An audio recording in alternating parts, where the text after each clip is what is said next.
এই দেশ অন্য কোনো রাষ্ট্রের দাবেদারি করবে না। যদি ধানের শীষে ভোট দেন, আগামী দিনে ধানের শীষের সরকার এই এলাকার মানুষের উন্নয়নে কাজ করবে, উৎপাদন বৃদ্ধি করবে, কৃষক, শ্রমিক, সকল পেশার মানুষের উন্নয়নে এই আগামী দিনে বিএনপি সরকার, ধানের শীষের সরকার কাজ করবে।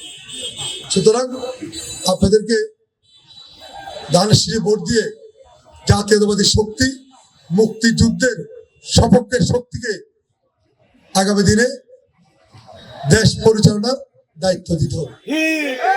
আমি বলতে চাই, আমরা কোনো মারামারি, কাটাকাটি, হানাহানি চাই না। যে যতটুকু করবে তার খেসারত তাকেই দিতে হবে। আমি যদি ভালো কাজ করি, আগামী দিনে আমি দেশে থাকতে পারবো, ঠিক মতো চলতে পারবো। আর আমি এবং আপনারা যদি খারাপ কাজ করেন, আমাদেরকেও একসময় দেশ ছেড়ে পালিয়ে যেতে হবে। দেশ ছেড়ে পালাইবেন না থাকবেন? কোনটা? থাকবেন। তাই থাকতে হলে ভালো কাজ করতে হবে। এমন কোনো কাজ করা যাবে না যেগুলো মানুষের বিরুদ্ধে, মানুষের স্বার্থের পরিপন্থী। এরকম কাজ করা যাবে না। ইসলাম আমাদের ধর্ম, ইসলাম কারো বাবার না, ইসলাম আমাদের সবার, আল্লাহ আমাদের সবার। যারা ইসলামকে তাদের সম্পত্তি মনে করে এদেশের সহজ সরল মানুষদেরকে বোকা বানাতে চায়, তারা ইসলামের পক্ষে শক্তি না, তারা হচ্ছে ইসলামের বিপক্ষে শক্তি।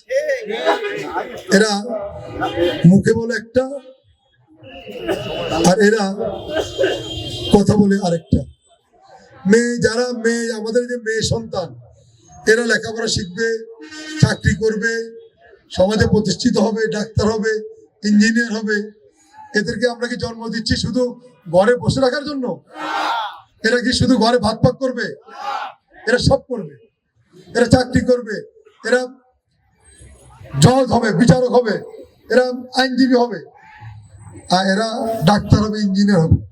আজকে যারা এই যে সমস্ত কথা তো বলে, এই মেয়েরা ঘর থেকে বের হলে এই সমস্যা, সেই সমস্যা বলে, মেয়েদের চাকরি 5 ঘন্টা করতে হবে, 5 ঘন্টা করলে সারা মাসের বেতন দিয়ে দিবে।